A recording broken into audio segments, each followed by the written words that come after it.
আমি চৰকাৰ গঠন হোৱাৰ আৰম্ভণিৰ পৰা আমি অনুভৱ কৰি আহিছোঁ আৰু আমাৰ দলে আৰু আমাৰ দলৰ নেতৃত্বত বা প্ৰমোদ বড়ো ছাৰৰ নেতৃত্বত যিখিনি চৰকাৰ গঠন হৈছে সেইখিনি চৰকাৰে চেষ্টা কৰি আছে যে আমি কি ধৰণে আমি ৰাইজৰ কাৰণে ভালকৈ কাম কৰিব পাৰিম। কিন্তু সঘনে আমি চাই আছোঁ যে BPF দলে এটাৰ পিছত এটা প্ৰপেগেণ্ডা লৈ তেখেতসকলে ৰাইজৰ মাজত বিভ্ৰান্তি সৃষ্টি কৰিবলৈ এটা বিশৃংখলতা এটা পৰিৱেশ সৃষ্টি কৰিবলৈ যত্ন কৰি আছে।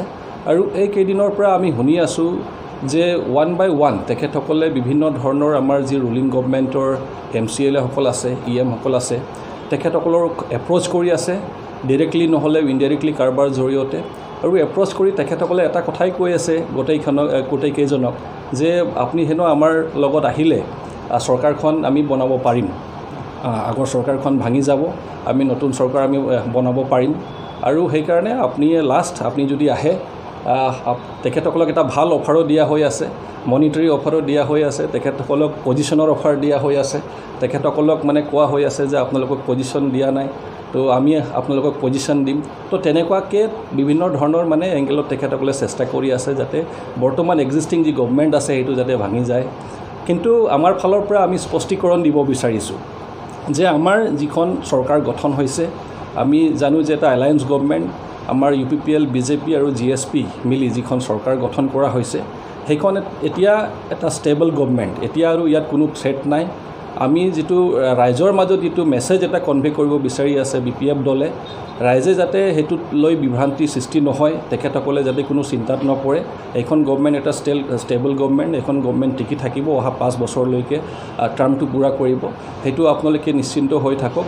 আৰু বিশেষকৈ এইখিনি কথাই ক'ব বিচাৰিছোঁ যে আমাৰ যিসকল MCLA আছে বা আমাৰ EM সকল আছে তেখেতসকলৰ ওপৰত আমাৰ ফুল কনফিডেন্স আমাৰ পাৰ্টিৰ। আৰু গোটেইকেইজনে নিজৰ ফিডবেক নিজে তেখেতসকলে দিছে যে আমি দলৰ লগতে আছোঁ, দলৰ লগতে থাকিম আৰু সেইকাৰণে এইখন চৰকাৰ টিকি থাকিব, তাত কোনো সন্দেহ নাই। তো হৈ নপৰিব বা চিন্তিত হৈ নপৰিব, এইখন চৰকাৰ চলি থাকিব। আপোনালোকৰ কাৰণে এইখন চৰকাৰ বনোৱা হৈছে, আপোনালোকৰ সহায়ত বনোৱা হৈছে। আৰু নিশ্চিতৰূপে যোৱা 17 বছৰত যিখিনি কাম হোৱা নাই বা যিখিনি ছিষ্টেমত আনিব পৰা নাই চৰকাৰখনক, যে পাব্লিক ফ্ৰেণ্ডলি হ'ব লাগে, মানুহৰ কাৰণে সেৱা আগবঢ়াব লাগে, সেইখিনি আমি জাষ্ট এবছৰ বা 1.5 বছৰহে হৈছে, এইখিনিতে বহুতখিনি আমি চাবলৈ পাইছোঁ আমাৰ প্ৰমোদ বড়ো ডাঙৰীয়াৰ নেতৃত্বত।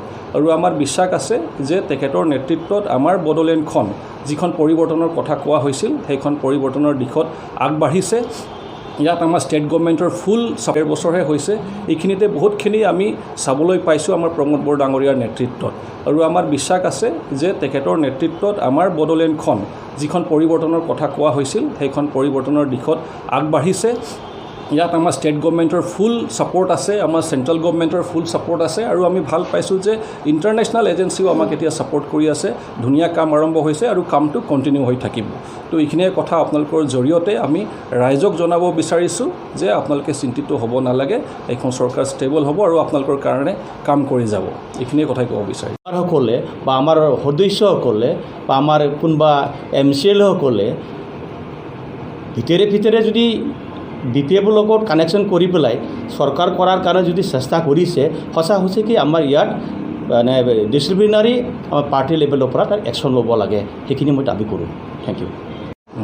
এই এলায়েন্সৰ ধৰ্মমৰ্মে আমাৰ UPPL দলৰ পৰা 2জন আমি মিনিষ্টাৰ পাম, সেইটো একেবাৰে চিয়'ৰ।